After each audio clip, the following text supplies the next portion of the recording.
उत्तर प्रदेश मतदान 2022 के चुनाव खत्म होते ही एग्जिट पोल आ गए और इन एग्जिट पोल का अनुमान है कि योगी सरकार दोबारा से सत्ता में वापसी कर रही है और वहीं अखिलेश यादव बहुमत से बहुत दूर नजर आ रहे हैं।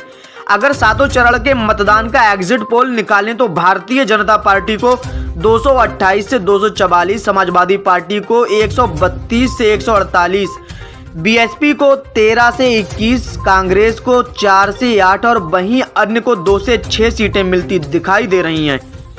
एग्जिट पोल से एक बात सामने आ रही है, यूपी चुनाव में एंटी इनकम्बेंसी का असर कम दिखा। उत्तर प्रदेश की राजनीति में देखा गया है कि हर चुनाव में सरकार के लिए एंटी इनकम्बेंसी का फैक्टर रहता है, लेकिन इस बार एग्जिट पोल के नतीजे दिखा रहे हैं, उससे लगता है कि योगी आदित्यनाथ के लिए एंटी इनकम्बेंसी नहीं थी। शायद यही वजह है कि बीजेपी की सीटें जरूर कम हुई हैं, लेकिन सरकार बनती दिखाई दे रही है। यूपी के एग्जिट पोल होने के बाद सवाल उठने लगे हैं, आखिर जनता ने किन मुद्दों पर वोट किया? जवाब है कानून व्यवस्था। सीएम योगी आदित्यनाथ चुनाव प्रचार में लगातार कानून व्यवस्था का जिक्र करते रहे हैं। साथ ही कोविड-19 के बाद से मोदी योगी सरकार की योजनाओं के तहत गरीब लोगों को फ्री में अनाज बांटा गया।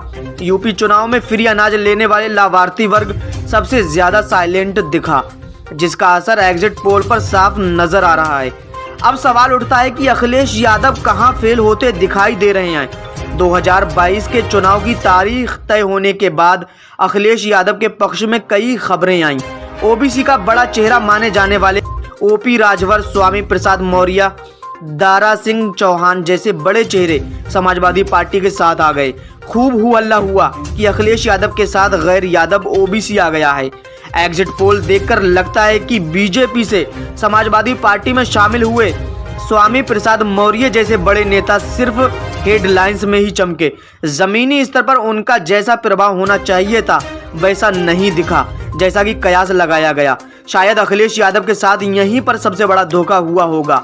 इन नेताओं के आने से लगा कि शायद गैर यादव ओबीसी एक बार फिर समाजवादी पार्टी के साथ आ गया है, लेकिन शायद ऐसा नहीं हुआ, जिसका असर सीधे तौर से एग्जिट पोल पर दिखाई दे रहा है।